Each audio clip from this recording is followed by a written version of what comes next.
जय माता दी। आप सभी को तृतीय नवरात्रि की ढेरों शुभकामनाएं, चैत्र नवरात्रि के तीसरे दिन की ढेरों शुभकामनाएं।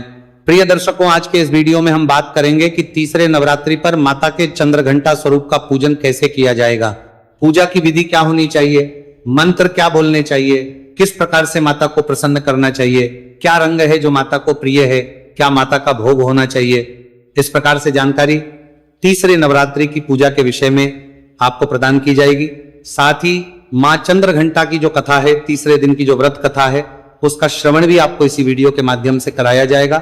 आइए जानकारी आरंभ करते हैं। आपसे निवेदन है, वीडियो यदि थोड़ा सा भी उपयोगी लगे तो कृपया एक बार लाइक अवश्य कर दीजिएगा। परमेश्वरी जगदम्बा का आशीर्वाद प्राप्त करने के लिए कमेंट बॉक्स में अवश्य लिखिएगा, जय मां चंद्रघंटा के आशीर्वाद से आपके मनोरथ सिद्ध होंगे, आपका व्रत सफल होगा और माता का आशीर्वाद आपको प्राप्त होगा। आप देख रहे हैं सनातन धर्म का संसार ज्योतिष संस्थान का प्रतिष्ठित यूट्यूब चैनल सनातन धर्म का संसार धार्मिक। हम यहाँ सभी व्रत और त्योहारों की सही शास्त्रीय जानकारी प्रदान करते हैं। ज्योतिष शास्त्र और पंचांग के आधार पर आपको बताते हैं कौन सी तिथि कब है, व्रत आदि कब करना है, क्या विधि है, क्या है और क्या गलती नहीं करनी है। यदि आप सभी व्रत और त्योहारों की सही शास्त्रीय जानकारी पाते रहना चाहते हैं तो कृपया चैनल को सब्सक्राइब कीजिए और बेल आइकन को प्रेस कीजिए। जब आप सब्सक्राइब का बटन दबाएंगे तो वहां एक घंटी का निशान बना हुआ आएगा, उसको अवश्य दबाइएगा, तभी आपको हमारी सारी वीडियो प्राप्त होंगे, अन्यथा आपसे जानकारी छूट जाएगी। प्रिय दर्शकों, आइए अब जानकारी आरंभ करते हैं। बात करते हैं तृतीय नवरात्रि की। प्रिय दर्शकों, चैत्र नवरात्रि नए संवत का शुभारंभ होता है। तीसरे माता के चंद्र घंटा स्वरूप का पूजन किया जाता है। आप जानते हैं कि नवरात्रि में माता के 9 रूपों का पूजन होता है, प्रतिदिन एक स्वरूप का पूजन होता है, नव दुर्गाएं कही गई है। तो जो तीसरे नवरात्रि पर पूजन होता है वो माता का स्वरूप है चंद्रघंटा। मां चंद्रघंटा की पूजा आपको इस दिन विधि विधान से करनी चाहिए। जो मनुष्य तीसरे नवरात्रि पर मां चंद्रघंटा की पूजा करता है, आराधना करता है, कथा सुनता है, मां उसकी इच्छाओं को पूरा करती है। तो आइए सीधा पूजा विधि की ओर आगे बढ़ते हैं। आप सारी सामग्री एकत्र कर लीजिए। आपने घर में चौकी आदि लगाई होगी, प्रतिदिन आप माता की पूजा कर रहे होंगे। माता की पूजा करने का सबका अपना अपना तरीका है। कुछ लोग चौकी स्थापित करते हैं, कुछ ने अपने घर में ही माता की तस्वीर लगा रखी है, वहीं पे पूजन कर लेते हैं। भिन्न भिन्न प्रकार है सबके, परंतु श्रद्धा सबकी एक ही है, माता की आराधना करना चाहते हैं। तो सुबह तीसरे नवरात्रि के दिन, तीसरा नवरात्रि इस वर्ष रहेगा 2026 में 21 मार्च को। 21 मार्च तीसरा नवरात्रि वैसे भी बहुत अधिक पुण्य देने वाला है। यह अनंत पुण्य देने वाली तिथि है, साधारण तिथि नहीं है। इसके लिए मैं दूसरे वीडियो में अलग से आपको जानकारी दे चुका हूं कि इस तिथि की महिमा बहुत अधिक है। इस दिन गणगौर का भी पूजन होता है, भगवान गौरी शंकर का पूजन होता है। इस दिन गणगौर का समापन होता है। गणगौर का बहुत बड़ा उत्सव होता है राजस्थान और कुछ प्रांतों में। तो तीसरे नवरात्रि के दिन आपको सूर्योदय से पहले उठना चाहिए। उठने के बाद स्नान आदि कीजिए, स्वच्छ वस्त्र धारण कीजिए और जो आपका पूजा है, जहां भी आपने चौकी आदि स्थापित की है, ज्वारे उगाए हैं, केतड़ी बोई है, कलश आदि स्थापित किया है, तो वहां पर आसन लगा के बैठ जाइए। जो लोटा है ना, जल का एक लोटा आप पूजा में प्रयोग करते होंगे। कल आपने उसमें जो जल भरा था, उस जल को अब आप पीपल में अर्पित कर दीजिए या किसी अन्य पौधे में अर्पित कीजिए। लोटे को अच्छे से मान लीजिए, उसमें शुद्ध जल भर लीजिए। आज के लिए आपको ताजे पुष्प लाने चाहिए। पुष्प भगवान पर बांसे नहीं चढ़ाए जाते। ऐसा नहीं कि आप कल ले आए और आज उनको चढ़ा रहे हैं, नहीं, प्रतिदिन नए लेके आइए। माली जो भी बेचने वाला है फूल वाला, उससे लेके आइए। और यदि आपके घर में पौधे हैं फूल के तो आप स्वयं भी तोड़ के ला सकते हैं। तो ताजे पुष्प लाने हैं। लोटे को मांझ लीजिए, उसमें पहले थोड़ा गंगा जल भरिए, फिर शुद्ध जल भरिए और आपका जो पूजा स्थल है वहां पे आसन लगा के लोटे में जल भर के बैठ जाइए। आप आज के लिए नए ताजा पुष्प लाए होंगे, जैसा कि मैंने आरंभ में भी बताया कि बासी पुष्प नहीं चढ़ाए जाते हैं। आज आप पीले रंग के या लाल रंग के पुष्प माता को अर्पित कर सकते हैं। बाकी तो जैसे यहां उपलब्ध हो जाए उसके अनुसार चलिए। आप ऐसा ना हो कि आप एक पुष्प ढूंढने के लिए पूरा समय ही लगा दें। पुष्प चढ़ाना आवश्यक है। रंग अगर ना भी मिल पाए उस दिन के अनुसार तो कोई बात नहीं, और अगर मिल जाए तो लाल या पीले रंग के पुष्प आप लाइए। पूजन आरंभ करते हैं। सबसे पहले मां जगदम्बा का ध्यान करेंगे। ओम सर्व मंगल मांगल्ये शिवे सर्वार्थ साधिके शरण्ये त्र्यंबके गौरी नारायणी नमोस्तुते। मां जगदम्बा के आज चंद्रघंटा स्वरूप का हम पूजन करने जा रहे हैं, उनका ध्यान कीजिए। वंदे वाय चितला भाई चंद्रार्धकृत शेखराम सिंहारूढ़ा चंद्रघंटा यशस्विनीम मणिपुर स्थिताम तृतीय दुर्गा त्रिनेत्राम खज्ज गदा त्रिशूल चापशर पद्म कमंडलु माला वराभीतकराम पटांबर परिधानाम मृदुहास्या नानालंकार भूषिताम मेजीर हार केयूर किकड़ी रत्न कुंडल मंडिताम प्रफुल्ल वंदना विवाधारा कांत कपोलाम तुगम कुचाम कमनिया लावण्य क्षीण कटि नितम बनीम। बोलिए चंद्रघंटा मात की जय। मातेश्वरी को नमस्कार कीजिए, मां से प्रार्थना कीजिए कि हे जगदम्बे, आज आपके चंद्रघंटा स्वरूप का मैं पूजन कर रहा हूं या कर रही हूं, इसे आप स्वीकार करें। माता को सबसे पहले स्नान करा आता है तो स्नान के लिए जल के छींटे दीजिएगा, शुद्ध जल समर्पित कीजिए। माता को शुद्ध जल से स्नान कराइए तो फूल के माध्यम से जल के छींटे दे दीजिए। माता को स्नान कराने के बाद वस्त्र अर्पित करेंगे। वस्त्र के रूप में मौली का एक टुकड़ा तोड़िएगा और माता को अर्पित कीजिएगा, वस्त्र समर्पित कीजिए माता को। माता को वस्त्र अर्पित करने के बाद अब आप तिलक लगाइए, आदि से माता को तिलक लगाइएगा।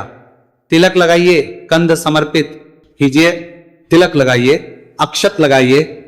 तिलक और लगाने के बाद मातेश्वरी को पुष्प अर्पित किए जाएंगे।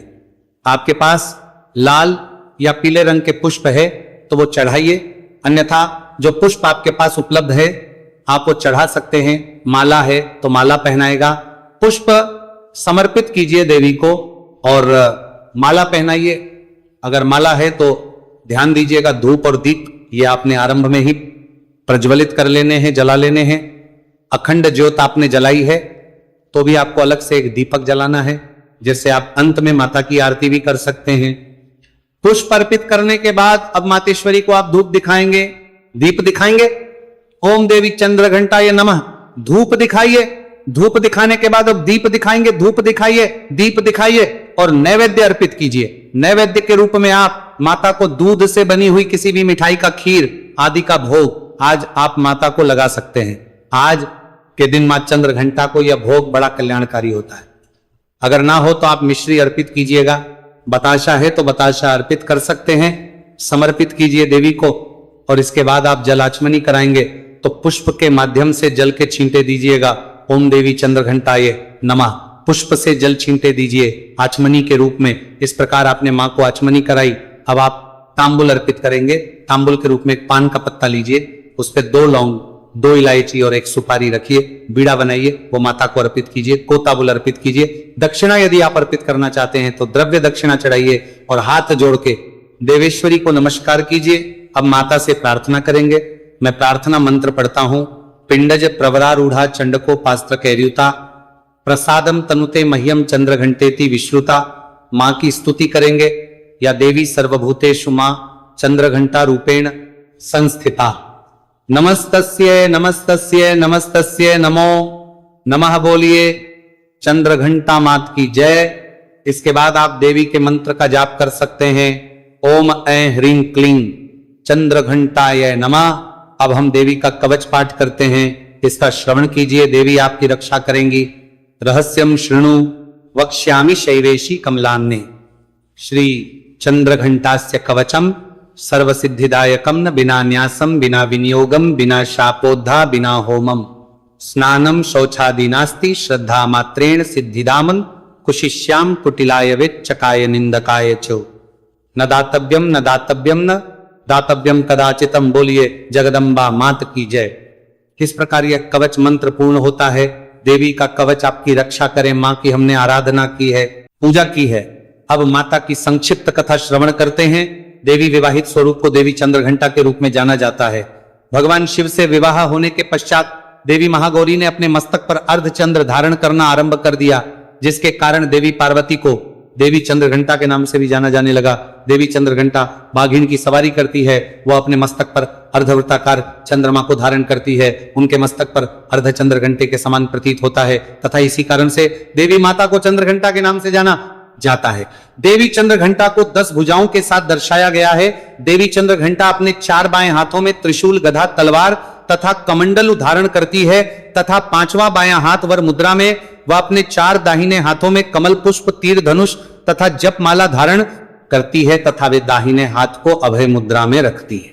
देवी पार्वती का यह रूप शांतिपूर्ण एवं भक्तों का कल्याण करने वाला है। इस रूप में देवी चंद्रघंटा अपने सभी अस्त्र शस्त्रों से सुसज्जित युद्ध हेतु तत्पर रहती है। उनके मस्तक पर विद्यमान चंद्रघंटी की ध्वनि उनके भक्तों की समस्त प्रकार की शक्तियों से, बुरी शक्तियों से, परेशानियों से रक्षा करती है।